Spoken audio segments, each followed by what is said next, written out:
Hey, what's going on guys? It's Brainbean here again, back with another keyboard video for you.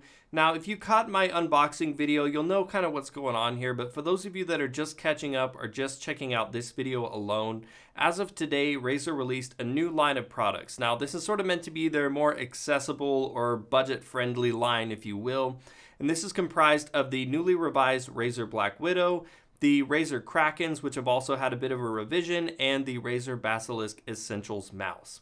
Now, because you guys know I love to give back to you, I am doing a giveaway for this entire peripheral suite, and I'll have a link down in the description below, so after the video, be sure to check that out so that you can enter to win this suite of peripherals. So basically, guys, what we're doing in this video is we're going to be taking a look at the newly revised Razer Blackwidow, and I want to go ahead and jump into this one because the Blackwidow has sort of been synonymous with gaming keyboards, and it's just a classic name, so I really want to see what Razer did to it.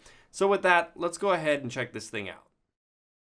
The new 2019 Razer Blackwidow at first glance may not look that different from other designs we're used to seeing, but in digging in there are certainly some major differences.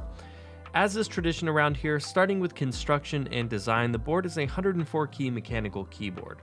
It's comprised of a metal backplate that the switches are mounted onto that's wrapped in a fingerprint resistant plastic casing. Again, this is the typical design of the Blackwidow, however this time around the material of the plastic case feels different. The texture and overall quality of the plastic is noticeably less premium than in previous iterations of the Blackwidow. I will say though that its ability to resist fingerprints is the best that it's been yet, if that's any consolation. Despite the feel of the plastic, the board is pretty weighty and doesn't feel that much different in that department than other Blackwidows. In terms of overall build quality, it does feel solid enough, but it's certainly not the same as previous versions of the Blackwidow.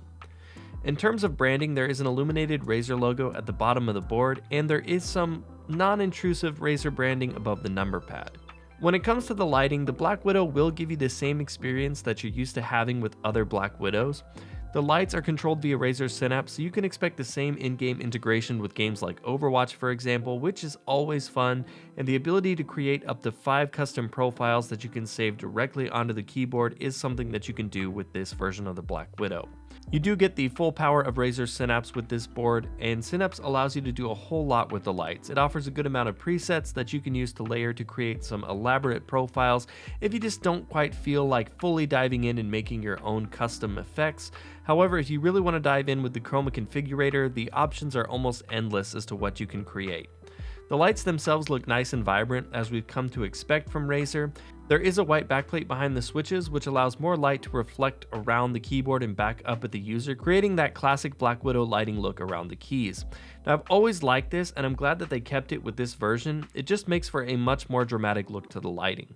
At this time, the 2019 Blackwidow is only going to come with Razer green switches. Now, these are the newly revamped switches that have the dual sidewall technology for some added stability, and there is a significant improvement of feeling of quality with these switches compared to their previous versions.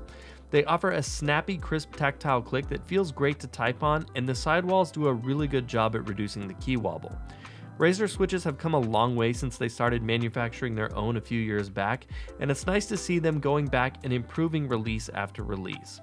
Razer's green switches have an actuation force of 50 grams, an actuation point of 1.9 millimeters, and a total travel distance of 4 millimeters. The Razer switches are guaranteed to last up to 80 million keystrokes, and just so you guys can hear how these new switches sound for yourselves, here is a quick sound test.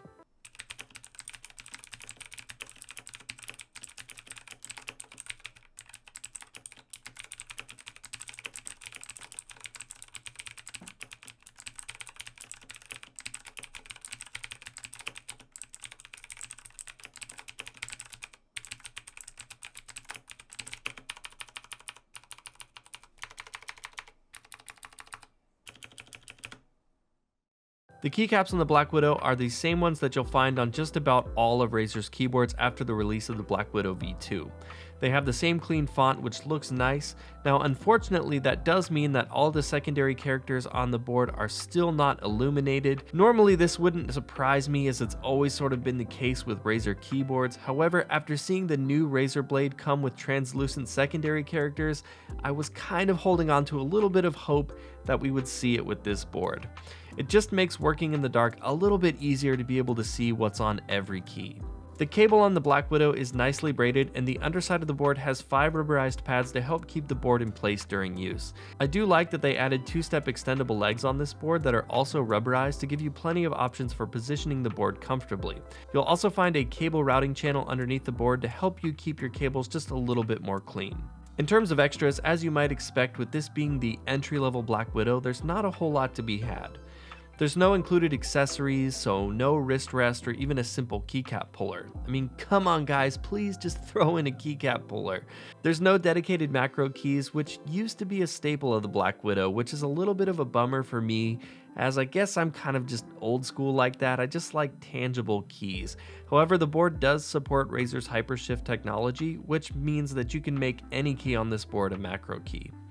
The board does have full N key rollover, 1000 Hz ultra polling, and instant trigger technology. And lastly, there are no dedicated media keys, but you can get full media control with the function key. So I'm sure up to this point, this review might seem a little bit on the harsh side, pointing out what it doesn't have as opposed to what you get.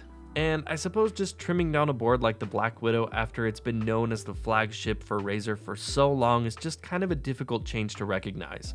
The main negatives for me are the feeling of the plastic case and the overall lack of extras that you get with the board. But on the positive side, as always, the lighting is bright and vibrant, and it'll give you a great RGB experience. And the newly updated Razer switches feel really great in my opinion. The new Blackwidow comes in at $120. I like that Razer's putting more options out there for mechanical gaming keyboards, but I just feel like for this board to make more of an impact and just really make a splash in the market as their new affordable gaming keyboard, that $100 price point would make it an easy recommendation. So if you can nab the new Blackwidow 2019 on sale, I think it's certainly a worthy pickup. I'm just not quite sure where it fits into the Razer portfolio at this price. Well, that's it for the video, guys. Let me know down in the comments below what you think about the newly revised Razer Blackwidow, and let me know if you agree with what I had to say, or maybe I got it all wrong. Be sure to set me straight down in the comments. If you enjoyed the video, give it a like to show your support. And if you're new here on the channel, I'd love to see you subscribe, as I've got a lot more videos like this coming for you in the near future. And make sure you are subscribed if you want to be eligible for that giveaway. Now, all the specifics to enter are down in the description. There's a link down there. Be sure to click that and get entered to win this peripheral suite.